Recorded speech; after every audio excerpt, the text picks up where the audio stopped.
네, 오늘 오전에는 예수님의 눈물을 먹는 신자의 신앙에 대해서 말씀을 상고해 보겠습니다. 하나님이 만드신 사람의 몸에서는 귀한 것, 이 액체가 세 가지가 물이 있다고 그래요. 먼저는 땀이 있습니다. 이 땀은 하나님이 왜 만드셨냐면 노력과 봉사를 할 때 땀을 흘리잖아요. 노력과 봉사를 의미합니다. 두 번째는 피가 있죠. 피는 생명을 상징하는데 이 피는 우리의 목숨을 다하는 죽도록 충성하는 충성을 상징한다고 할 수 있어요. 세 번째는 바로 눈에서 흐르는 눈물입니다. 이 눈물은 진실함을 상징한다고 할 수 있습니다. 자, 우리 예수님이 성경에 누가복음 22장 44절에 기도하실 때 핏방울 같은 땀을 흘리셨죠. 땀 한번 흘리시죠. 그리고 십자가 위에서 우리를 위해 피를 쏟으십니다. 피를 한번 쏟으시죠. 그런데 예수님의 땀과 피는 한 번씩 나오지만 예수님이 눈물을 흘리신 것은 세 번 나옵니다. 요한복음 11장에 나사로가 죽었을 때 눈물을 흘리셨고요. 누가복음 19장에 멸망당할 성을 바라보시면서 눈물을 흘리십니다. 그리고 마지막이 히브리서 5장 7절에 십자가를 앞두고 하나님께 드린 기도의 통곡에 눈물을 흘리셨다. 이렇게 말씀을 하고 있습니다. 우리가 주님을 위해 봉사하는 흘리는 땀도 귀하고 목숨을 다해 충성하는 것도 굉장히 귀하지만 우리의 신앙과 믿음을 이렇게 진실된 것으로 자라게 하는 것은 뭐냐면 바로 눈물입니다. 눈물. 왜냐하면 눈물은 우리의 가슴을 울리고서 눈으로 나오기 때문에 그런 거죠. 예수님이 성경에 세 번 흘리신 눈물처럼 이 눈물은 우리에게 세 가지의 교훈을 주게 됩니다. 이 시간 우리 한번 세 가지의 교훈이 무엇인지 상고해 보도록 하겠습니다. 첫째로 우리는 예수님의 눈물을 먹는 사람이 되어야 됩니다. 누가복음 19장 41절 42절 한번 읽어보겠습니다. 시작. 가까이 오사 성을 보시고 우시며 이르시되 너도 오늘 평화에 관한 일을 알았더라면 좋을 뻔하였거니와 지금 내 눈에 숨겨졌도다. 아멘. 우리가 일생을 살면서 음식을 여러 종류를 먹는데요, 좋은 음식을 먹을 수 있죠. 그런데 가장 귀한 음식이 있습니다. 그게 뭐냐면 눈물이 들어간 음식이에요. 우리 눈물이 들어갔다, 실제 눈물이 들어갔다 하기보다는 눈물이 담긴, 사람의 진심이 담긴 그 음식이야말로 음식의 맛을 뛰어넘어서 신비한 맛을 내게 해준다라고 할 수가 있게 됩니다. 여러분 보십시오. 이 땅에 살면서 부모의 눈물을 먹는 자식, 이제 눈물을 실제 먹는다기보다는 눈물을 흘리는 것을 보고 깨닫고 감동받는 걸 말하는 겁니다. 이걸 먹는다라고 할 수 있죠. 부모의 눈물을 먹는 자식은 효자가 됩니다. 돌아가신 이중표 목사님은 어릴 적에 가난해서 자식들을 먹이지 못해 늘 눈물 짓던 어머니의 눈물을 보고 자랐습니다.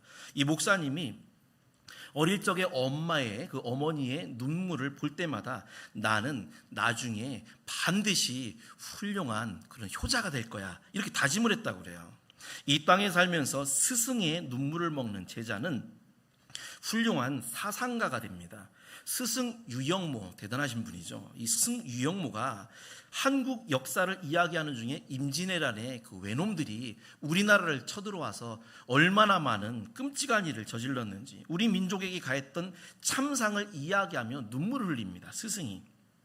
그 눈물을 본 그 제자 함석헌이 이 나라의 위대한 사상가가 됩니다. 목회자의 눈물을 먹는 성도는요, 목회자의 훌륭한 동역자가 될 수가 있어요. 빌립보 3장 13절에 보면 바울의 흘린 눈물을 먹은 빌립보 교인들이 바울이 감옥에 있는 동안 끝까지 보살피는 그런 축복의 교회가 됩니다. 그러니까 부모의 눈물, 스승의 눈물, 그리고 목회자의 눈물, 이 중요하죠. 그런데 신자가 가장 귀하게 사모하면서 먹어야 되는 눈물이 있습니다. 그건 바로 우리 예수님의 눈물입니다. 예수님의 눈물을 먹게 되면요, 이거는 목숨을 아끼지 않는 순교자적인 신앙을 갖게 됩니다. 순교자적인 신앙을 갖게 돼요. 예수님의 눈물을 먹은 베드로와 요한과 그 10제자가 모두 주님을 위해 순교하는 순교자가 되죠.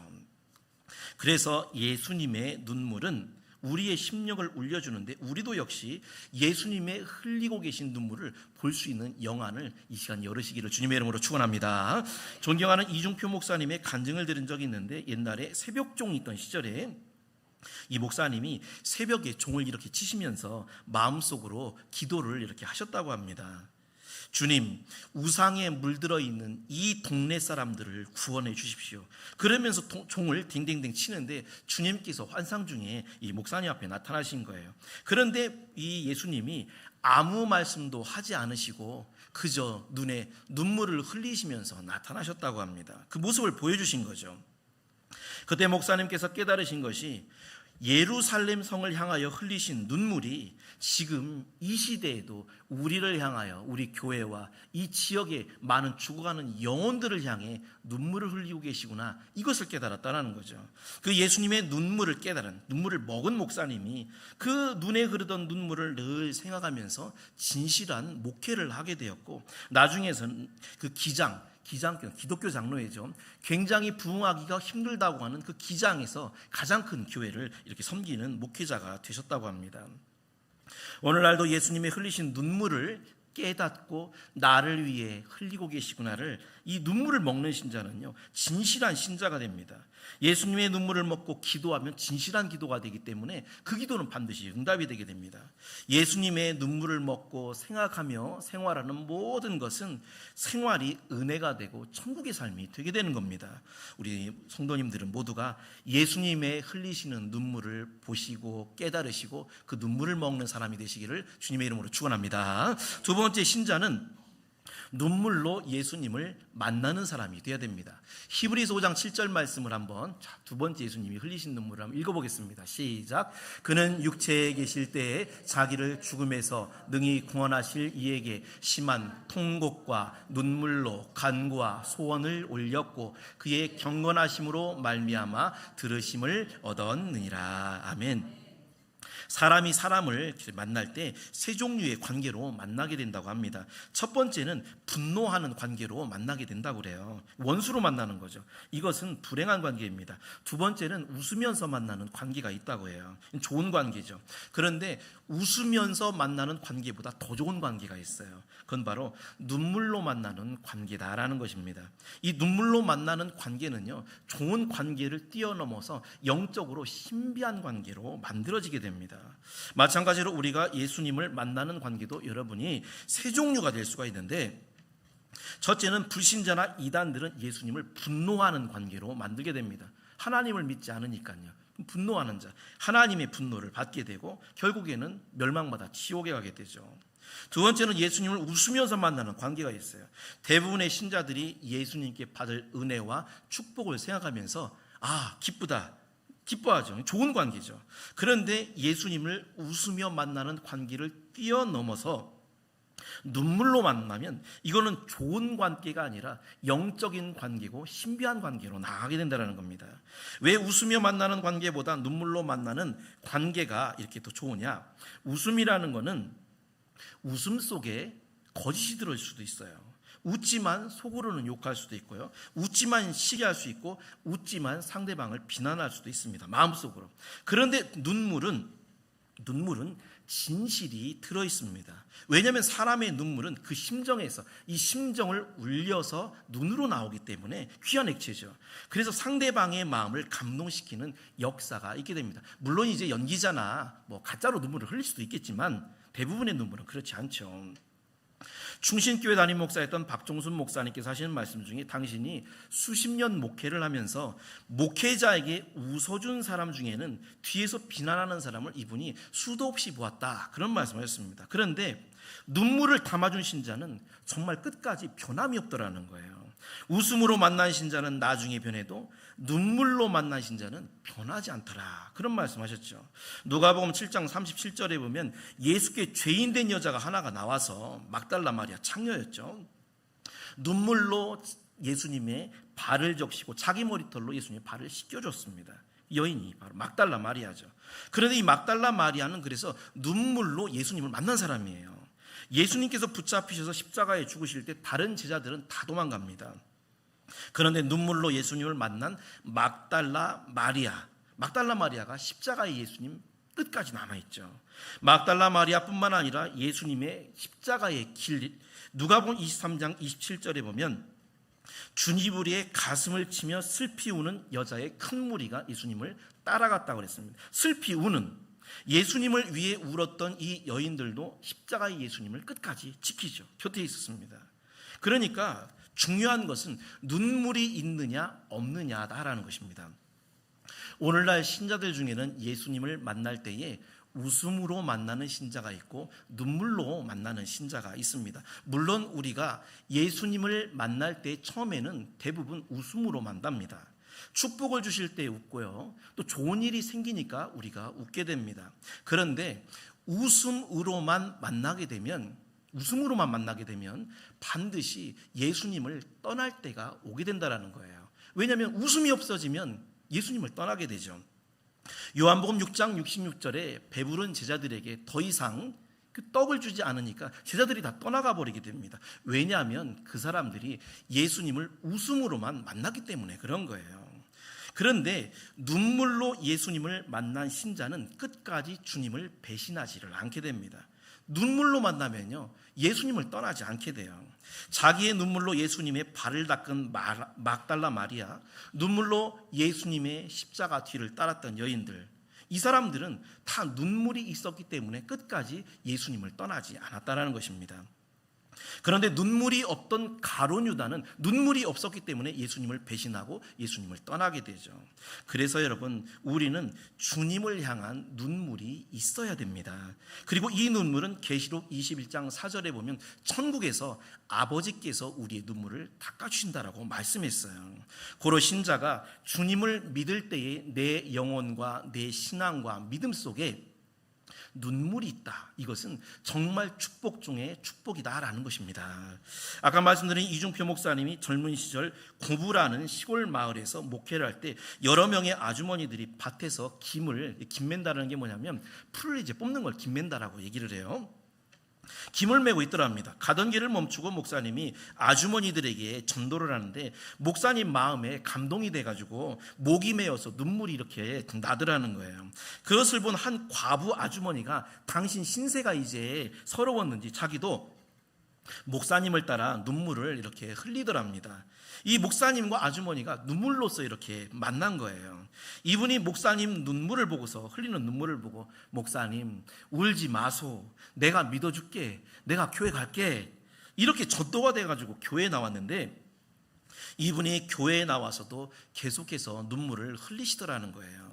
예수님 생각에 눈물이 또 나고 진작에 믿을 걸 왜 이제 믿었나 눈물이 나고 믿지 않는 가족들 생각하니까 눈물이 나고 또 우리 목사님 시골에서 너무 고생하신다고 눈물이 나고 눈물 많은 성도가 되어서 목사님을 끔찍이도 섬겨주셨는데 그만 돌아가셨대요. 이 목사님께서 하시는 말씀이 당신을 위해서 늘 눈물 흘려준 이 성도, 눈물로 만난 이 성도는 죽을 때까지 잊을래야 잊을 수가 없었다. 이런 말씀을 했습니다. 마찬가지로 우리가 예수님을 눈물로 만날 때 그 우리 예수님이 우리를 잊을래야 잊을 수가 없게 된다는 겁니다. 우리 성도님들 눈물로 예수님을 만난 막달라 마리아와 이 여인들과 같이 끝까지 여러분도 눈물로 예수님을 만나셔서 우리의 신앙이 십자가 곁에 무엇보다 천국까지 끝까지 이르게 되시기를 주님의 이름으로 축원합니다. 세 번째 마지막으로 우리는 하나님께 눈물을 드리는 자가 되어야 됩니다. 시편 58편 8절 한번 읽어보겠습니다. 시작. 나의 유리함을 주께서 계수하셨사오니 나의 눈물을 주의 병에 담으소서. 이것이 주의 책에 기록되지 아니하였나이까. 아멘. 다윗은 자신의 눈물을 하나님께 드린 사람입니다. 우리가 예수님을 눈물로 만난다라는 것. 자, 이제 우리는 세 종류의 눈물을 우리 주님께 드려야 됩니다. 그것이 예수님의 눈물로 만나는 사람이 되는 거죠. 첫째 눈물은 회개할 때 흘리는 눈물입니다.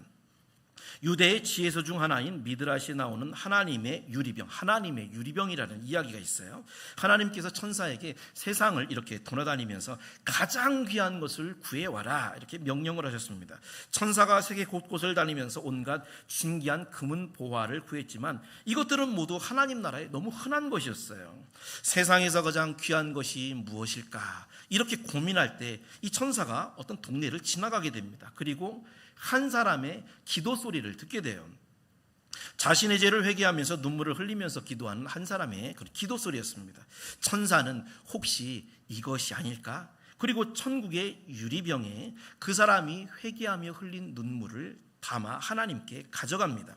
하나님은 기뻐하시면서 옳다 옳다, 진심을 담아 흘리는 내 자녀의 회개의 눈물이야말로 이 세상에서 가장 귀한 것이다, 이렇게 말씀하시는 순간 유리병 안에 담겨있던 눈물이 금방울로 변했다라는 이야기가 미드라시에 나오죠. 두 번째는 다른 사람을 불쌍히 여기는 긍휼의 눈물입니다. 긍휼의 눈물을 우리 드려야 되죠. 로마서 12장 15절에 보면 우는 자들과 함께 울라라고 말씀했습니다. 우는 자들은 불쌍한 사람이죠. 슬픈 사람이죠.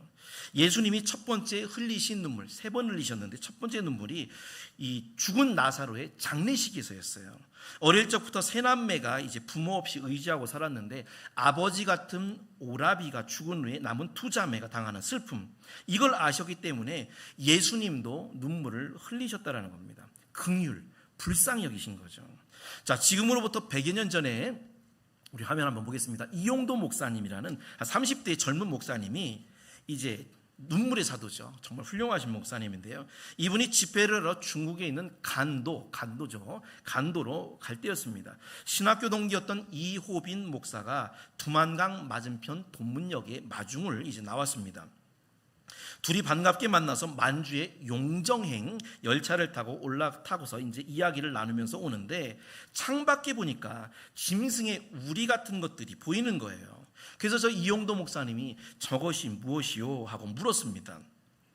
친구 이호빈 목사는 대답하기를 저것은 짐승 우리가 아니라 사람이 사는 집이요, 저기 큰 집은 중국인 지주가 사는 집이고 작은 짐승 우리 같은 집들은 우리 조선 형제들이 사는 농막이요.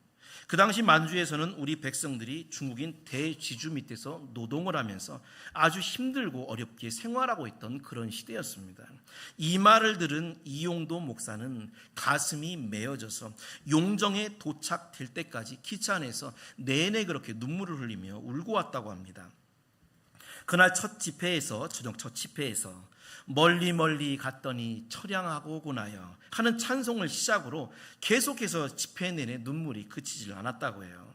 낯선 이국 땅에서 농막지기로 고생하는 형제 자매들을 생각하고 기차에서부터 울던 눈물이 강단에까지 찬송으로까지 이어지면서 계속해서 눈물을 흘렸다라는 것입니다. 여러분, 우리 인동교회 성도님들, 하나님을 믿는 신자가 절대 굳어져서는 안 되는 마음이 있습니다. 그것은 뭐냐면 불쌍한 사람들을 향한 긍휼의 마음입니다. 그리고 긍휼의 눈물입니다. 이 눈물을 하나님이 받으실 때 금방울같이 귀하게 여기심을 믿으시기를 축원합니다. 그래서 우리의 긍휼의 눈물은요, 금방울 같은 거예요. 마지막으로 신자가 흘리는 눈물, 드려야 되는 눈물은 감사의 눈물입니다. 우리가 너무 고마울 때 눈물나게 고맙다라는 말을 쓰죠. 눈물나게 고맙다. 여러분은 우리 예수님의 십자가의 은혜가 정말로 눈물나게 고마워 보신 적 있습니까? 감사의 눈물을 흘리시면 그것은 금방울 보석과 같이 여겨주신다라는 겁니다. 그래서 신자 중에는요, 감사의 눈물을 우리가 흘리는 사람이 사실 하나님의 은혜를 더 많이 받게 돼요. 그리고 성령 충만도 감사의 눈물을 흘리는 사람이 성령 충만도 더 받게 됩니다. 그리고 감사의 눈물이 많아야 하나님의 영광에도 더 많이 동참을 하게 되는 거죠. 왜냐하면 하나님은 감사를 통해서 분명히 영화롭게 된다라고 말씀하셨기 때문에 그렇습니다. 미국의 트루먼 대통령 시절에 이 부통령이었죠. 이 당시 우리나라는 6.25 전쟁이 한참이었습니다. 트루먼 대통령 때요. 부통령이 바클리였어요. 바클리. 우리나라에 그 군대를 보내줬죠. 이분이 쓴 그 회상록이라는 그 책이 있습니다. 회상록. 그 이야기에 보면 이런 이야기가 있어요. 바클리 이 부통령의 아버지는 자기의 힘과 노력으로 수많은 재산과 농토를 이제 소유하게 된 것을 굉장히 자랑으로 이렇게 삼았다고 합니다. 자, 그런데 바클리가 9살 때 어느 날 집에 큰 불이 일어나게 돼요. 마침 온 집안 식구가 일을 하러 비워가지고 나간 사이였기 때문에 그 불로 인해서 온 집과 모든 재산이 들어있던 창고가 다 불에 타서 잿더미만 남게 됩니다. 일을 마치고 저녁에 집에 돌아온 아버지가 잿더미가 된 그 모든 것을 보고 뒤뜰에 있는 커다란 나무 기둥에 기대어서 이제는 다 끝났다, 탄식을 하면서 울게 되죠. 어린 바클리도 우는 아버지를 따라서 울었다고 합니다. 자, 그런데 그 이튿날 놀라운 일이 일어나게 됩니다. 이웃집과 건넌마을 사람들이 하나 둘씩 모여들기 시작하더니 불타버린 집을 다시 이렇게 지어주고 가구와 식량들을 여기저기서 모아오더라는 거예요. 그날 저녁 어린 바클리는 아버지가 또 한 번 우는 것을 보게 됩니다. 절망적으로 울던 어제와 달리 그의 아버지는 하나님 감사합니다. 하나님 감사합니다. 이렇게 중얼거리시면서 그렇게 우시더라는 거예요. 훗날 미국의 부통령이 된 바클리 부통령은 고백하기를, 회상록에서 고백한 겁니다. 나의 아버지는 2번 울었다. 그런데 그 2번째 하나님께 드린 감사의 눈물은 나의 가정과 바클리 집안의 모든 후손을 축복하는 눈물이 되었다. 이렇게 회상했다는 겁니다. 이 말은 뭐냐면 그의 아버지가 큰 집을 짓거나 많은 농지를 가진 것이 이것이 축복이 아니라 아버지가 진심으로 하나님의 은혜를 감사하며 흘린 눈물, 그 순간부터 그의 집안, 그의 가문이 축복의 가문으로 되었다라는 것입니다. 결론적으로 하나님은 신자의 눈물에 약하십니다. 하나님은 인간의 슬픔을 통해 가르치시고 눈물을 통해 교훈하시는 거죠. 기독교 시인 가운데 김현승 씨의 눈물이라는 시 보면 흥도 티도 없는 가장 귀한 것으로 님이 바치라 하오시면 나의 눈물을 드리겠다라는 구절이 있습니다. 가장 귀한 것, 하나님은 우리의 순수한 그런 눈물을, 관심을 갖고 계시다라는 것입니다. 예수님은 공생애 가운데 3번 눈물을 흘려주셨습니다. 마찬가지로 우리는 눈물의 관계가 되어야 됩니다. 첫째로 우리는 예수님의 눈물을 먹는 사람이 되셔야 됩니다. 예수님의 눈물을 먹는 신자는 반드시 목숨까지 바칠 수 있는 순교자적인 신앙을 가지게 됩니다. 2번째, 우리는 눈물로서 예수님을 만나야 됩니다. 눈물로 예수님을 만난 막달라 마리아, 예수님의 십자가 뒤를 눈물로 쫓았던 여인들이 끝까지 예수님의 십자가 곁을 지켰듯이 눈물로 예수님을 만난 신자는 절대 신앙을 버리거나 예수님을 떠나지 않게 되죠. 마지막으로 우리도 예수님께 눈물을 드려야 됩니다. 회개의 눈물, 불쌍한 사람들을 보고 흘리는 눈물, 또 무엇보다 감사의 눈물은 하나님의 눈물의 아름다운 유리병에 우리는 눈물방울이 아닌 금방울 보석이 될 줄 믿습니다. 우리 성도님들, 예수님의 눈물을 먹고 예수님의 눈물로 만나고 우리의 눈물을 예수님께 드리는 진실한 신앙으로 끝까지 예수님을 향한 믿음을 지키고 천국에 이르는 우리 인동교회 모든 성도들이 되시기를 주님의 이름으로 축원합니다.